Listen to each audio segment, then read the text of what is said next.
Que o Senhor continue abençoando sua vida. Começamos agora a caminhada nas Escrituras, verso a verso, sem nota de rodapé, sem nada, só o texto que é muito suficiente, é muita coisa, só o texto já é suficiente. Livro da Gênesis, capítulo de número 3. Mas a serpente, esse mas, é mais ou menos assim, estava tudo bem, mas estava tudo caminhando perfeitamente bem, jardim, relacionamento, mas a serpente, o ministério estava bem, né? Mas a caminhada estava boa, né?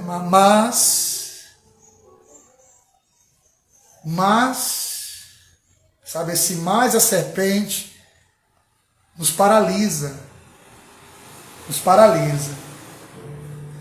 Mais sagaz que todos os animais selváticos que o Senhor Deus tinha feito, mais astuto, mais inteligente, diferenciado. E aqui não é pejorativo, não é uma crítica. Era um animal diferenciado. E assim que Deus disse, não comerás de toda árvore do jardim, a serpente ou possessa ou uma transformação diabólica, pois o livro de Apocalipse nos informa que a serpente é o diabo, mas até então, só com o livro da Gênesis, nós não temos essa informação. Distorce completamente o que Deus tinha ordenado a Adão. Não é de todas as árvores do jardim, é da árvore do conhecimento do bem e do mal. Respondeu-lhe a mulher, deu ouvido, puxou um diálogo, puxou uma conversa. Do fruto das árvores do jardim podemos comer. Da árvore do conhecimento que está no meio do jardim, disse Deus, dela não comereis, nem tocareis nele, para que não morrais. Deus não disse que não podia tocar. Você já percebe uma abertura, você já percebe uma insatisfação gerado dentro da mulher. E aí rompe a nossa mente, pois eles estavam no estado de perfeição, mas não souberam usar aquela perfeição. Se Deus não nos sustentar, nos guardar, nós não saberemos usar a perfeição. Então a gente já percebe uma insatisfação em Eva. Então a serpente disse à mulher, é certo que não morrereis. Além de dizer que Deus está mentindo, está anulando uma ordenança de Deus para Adão. A gente tem que ter muito cuidado quando a palavra de Deus é distorcida. Não dá para viver num ambiente em que a palavra é distorcida. Porque Deus sabe que no dia em que dele comerdes, se vos abrirão os olhos, e como Deus sereis conhecedores do bem e do mal.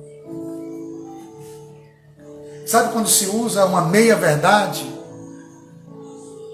E na caminhada cristã, no discipulado de Deus, não existe meias-verdades, existe uma verdade. Não existe quase verdade, não, existe uma verdade. Vendo a mulher que a árvore era boa para se comer, ou seja, já dá a entender que já havia uma cobiça, já havia um desejo por aquele fruto. A capacidade de pecar, né? Possível pecar, que a gente vê, agradava aos olhos e a árvore desejável para se dar entendimento, tomou-lhe do fruto e comeu, e deu também ao marido numa velocidade muito grande, e ele comeu. Abriram-se então os olhos de ambos e percebendo que estavam nus, conzeram folhas de figueira e fizeram cintas para si, como se as folhas fossem resolver os problemas. Como se a folha fosse resolver um problema que foi a maior tragédia que a humanidade já viveu. Não foi a queda de Adão, foi a morte. Não foi a queda de Eva, foi a morte. Folhas não resolvem o teu problema. Se cobrir com folhas não é suficiente. Aliás, quando não se come do fruto, nem folhas precisa. Nem de folhas precisa.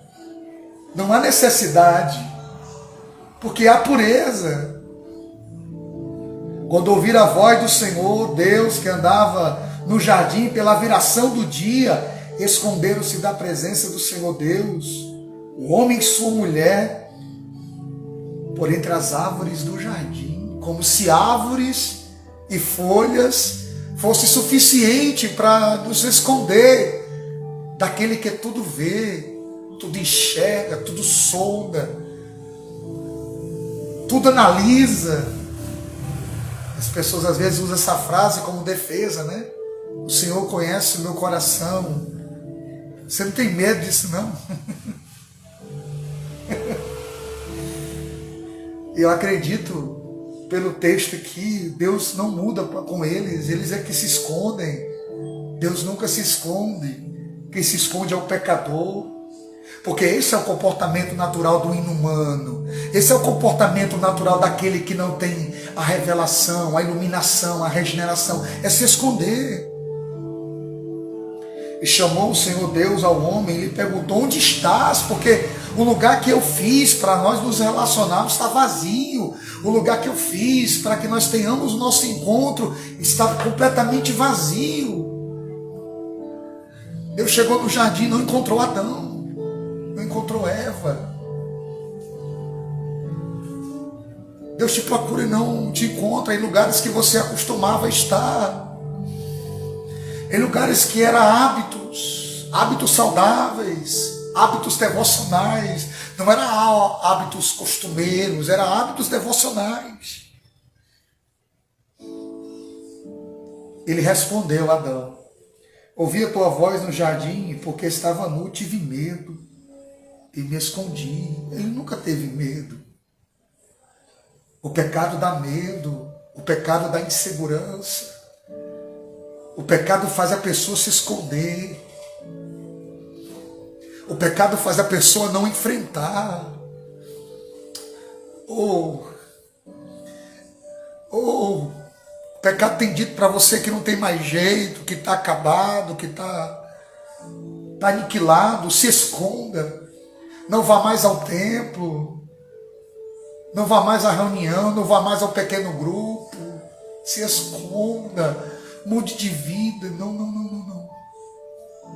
Deus está atrás de você nesse dia. Deus está à tua caça. Ah, Deus. Respondeu-lhe Deus: quem te fez saber que estava nu? Não foi eu. Eu nunca disse que te condenei porque estavas nu. Quem te falou? Comeste da árvore de que te ordenei que não comesses? Errastes? Foi o que aconteceu. Quem te falou? Você observou que Deus não nos trata como a gente merece? Ou basura, candaragaçúbia. Deus não nos trata como a gente merece. Ele nos trata diferente. Então disse o homem: a mulher que me deste por esposa, ela me deu da árvore e eu comi. É tão mais simples assumir a culpa, não é não? É tão mais simples dizer: eu comi, eu fiz. Mas não. A mulher que me deste. E aí vai no efeito dominó, né? Não, diga: eu errei, eu fiz. Mas não, a mulher que tu me deste, ou seja, ele está colocando culpa no próprio Deus, porque foi a mulher foi Deus que fez. Ou seja, o Senhor errou no que fez. Ô irmãos, eu sinto a presença de Deus tão forte aqui nessa caminhada. Takasura Makamahai.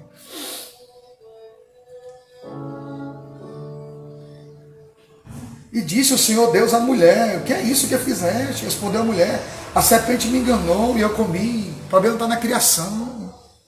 Olha o efeito dominó. Vai passando.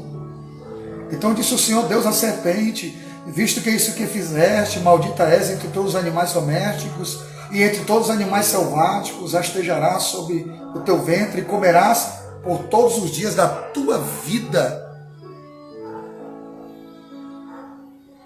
Não tem mais para quem a serpente olhar, não tem mais.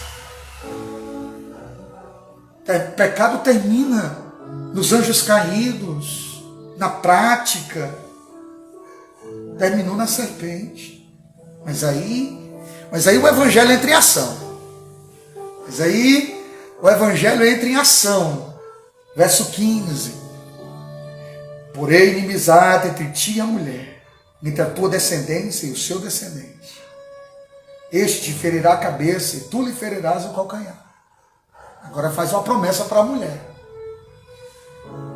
Aquela que errou, mas agora é revestida de promessa.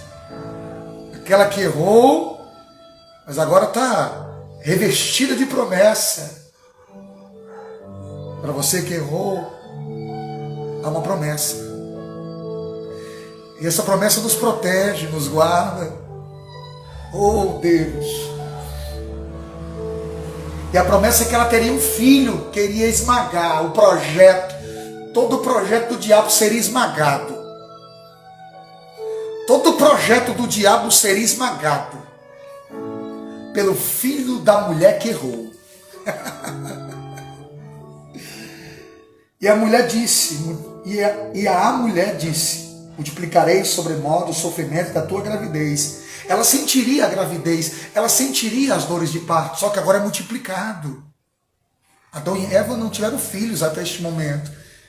A multiplicação está dizendo: olha, você vai sentir dor, mas não estranhe, não era para ser assim. Mas o pecado fez com que aquilo que poderia ser prazeroso, agora seria uma tortura. Em meio de dores dará a luz a filhos, e o teu desejo será para o teu marido, e ele te governará.